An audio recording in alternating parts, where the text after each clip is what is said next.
Hello guys, എല്ലാവർക്കും എൻ്റെ പുതിയ വീഡിയോയിലേക്ക് സ്വാഗതം. അപ്പോൾ ഇന്ന് ഞാൻ ഉണ്ടാക്കുന്ന റെസിപ്പി എന്ന് വെച്ചാൽ പൂരിയും ബാജിയുമാണ്. പൂരി പിന്നെ നമ്മളെല്ലാവരും ഉണ്ടാക്കുന്നതാണല്ലോ. ബാജി എന്ന് വെച്ചാൽ നമ്മൾ കിഴങ്ങൊക്കെ വെച്ചിട്ടുള്ളൊരു മസാല പോലെ. അത് എൻ്റേതായിട്ടുള്ള രീതിയിലാണ് ഞാൻ ഉണ്ടാക്കുന്നത്. അപ്പം പലരും പല രീതിയിലായിരിക്കും ഇതുണ്ടാക്കുന്നത്. അന്നേരം ഞാൻ എൻ്റേതായിട്ടുള്ളൊരു രീതിയിൽ. അപ്പം എൻ്റെ ചാനൽ ആദ്യമായിട്ട് കാണുന്നവരെങ്കിൽ ചാനൽ സബ്സ്ക്രൈബ് ചെയ്യണം.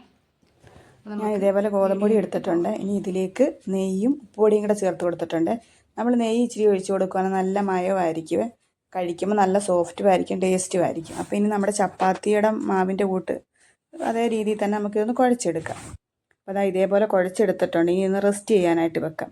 ഇനി നമുക്ക് മസാല തയ്യാറാക്കാനായിട്ട് എടുക്കാം. ഇതേപോലെ 6 കിഴങ്ങെടുത്ത് ഞാൻ ചിരണ്ടി വലിയ കഷ്ണങ്ങളാക്കി പുഴുങ്ങാനിടാം. ഉപ്പും ചേർത്ത് പുഴുങ്ങാനായിട്ട് വയ്ക്കാം. അപ്പോൾ ഇതേപോലെ അടപ്പേ വെച്ച് കൊടുത്തിട്ടുണ്ട്. അടച്ച് അതവിടെ ഇരുന്ന് വേവട്ടെ. ഇനിയും ഇഞ്ചിയും വെളുത്തുള്ളിയും ഒന്ന് ചതച്ചെടുക്കാം. ഇഞ്ചിയും വെളുത്തുള്ളിയും ചതച്ച് എടുത്തിട്ടുണ്ട്. ഇനിയും സവാള 2 എണ്ണം എടുത്തതിന് പച്ചമുളകും 2 തക്കാളിയും എന്നുവെച്ചാൽ വേറെ മുളക് പൊടി അങ്ങനെയുള്ള പൊടികളൊന്നും ചേർക്കുന്നില്ല. അപ്പോൾ നല്ല എരിവിന് വേണ്ടിയവർ പച്ചമുളക് നല്ല ആവശ്യത്തിന് ചേർക്കണം. അപ്പം ഉരുളി അടപ്പത്ത് വെച്ച് എണ്ണ ഒഴിച്ച് കടുക് ഇട്ടിട്ടുണ്ട്. അതിലേക്ക് ഒരു നമ്മുടെ പൊട്ടുകടലയില്ലേ, കടലപ്പരിപ്പ്, അതിൽ 1 സ്പൂൺ ഇട്ട് കൊടുത്തിട്ടുണ്ടായിരുന്നേ. പിന്നെ കറിവേപ്പില, സവാള, പച്ചമുളക് ഇതെല്ലാം ഇട്ട് കൊടുത്തിട്ടുണ്ട്. ഇനി നല്ലവണ്ണം ഒന്ന് വഴറ്റി കൊടുക്കുക. ഇതിലേക്ക് 2-3 കുരുമുളക് കൂടി ഞാൻ ഇട്ടിട്ടുണ്ട്. ഇത് നന്നായിട്ടൊന്ന് വഴറ്റി കൊടുക്കാം. നമ്മുടെ കിഴങ്ങെല്ലാം തിളച്ച് വന്നിട്ടുണ്ട്. അപ്പോൾ ഇഞ്ചിയും വെളുത്തുള്ളിയും ചതച്ച ഇച്ചിരി അരഞ്ഞു പോയതങ്ങ്, അതുകൊണ്ട് അതും കൂടെ ചേർത്ത് കൊടുത്തിട്ടുണ്ട്, ഇഞ്ചിയും വെളുത്തുള്ളിയും കൂടെ. കിഴങ്ങ് ഇതേപോലെ എല്ലാം വെന്ത് ഞാൻ ഇതൊന്ന് ഈ ഇടികല്ല് വെച്ചൊന്ന് ഉടച്ച് കൊടുക്കുന്നുണ്ട്. നല്ലവണ്ണം അങ്ങ് ഉടയണമെന്നില്ല, ഇടയ്ക്ക് ഒരു കടിക്കത്തക്ക രീതിയിലൊക്കെ അങ്ങനെ കിടക്കണം. അപ്പോൾ അതെല്ലാം ഉടച്ച് മാറ്റി വെച്ചിട്ടുണ്ട്. ഇനി ഇതിലേക്ക് മഞ്ഞൾപ്പൊടി ചേർത്ത് കൊടുത്തിട്ടുണ്ട്. നമ്മുടെ ഉള്ളി വഴറ്റാൻ വെച്ചതിനകത്ത്. ഇനി പിന്നെ തക്കാളി കൂടി ചേർത്ത് കൊടുത്തിട്ടുണ്ട്. 2 തക്കാളിയാണ് എടുത്തത്, അതും കൂടെ ചേർത്ത് കൊടുത്തിട്ടുണ്ട്. ഇനി നല്ലവണ്ണം ഒന്ന് വഴറ്റിക്കൊണ്ടിരിക്കുക ഇതേപോലെ. പിന്നെ ഉപ്പുപൊടി ചേർത്തിട്ടുണ്ട്. ഇത് വഴണ്ട് വരണമെങ്കിൽ ഇതിലേക്ക് നമ്മൾ കിഴങ്ങ് ഉടച്ചത് ചേർത്ത് കൊടുക്കാവേ. നന്നായിട്ടൊന്ന് ഇളക്കി കൊടുക്കുക.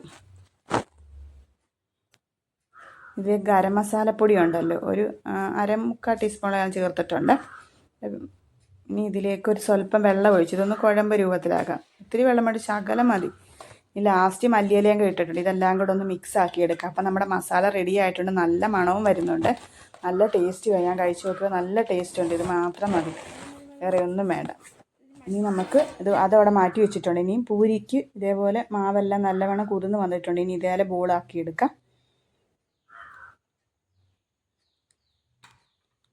അതായത് ഇതേപോലെ എല്ലാം പരത്തി എടുത്തിട്ടുണ്ട്.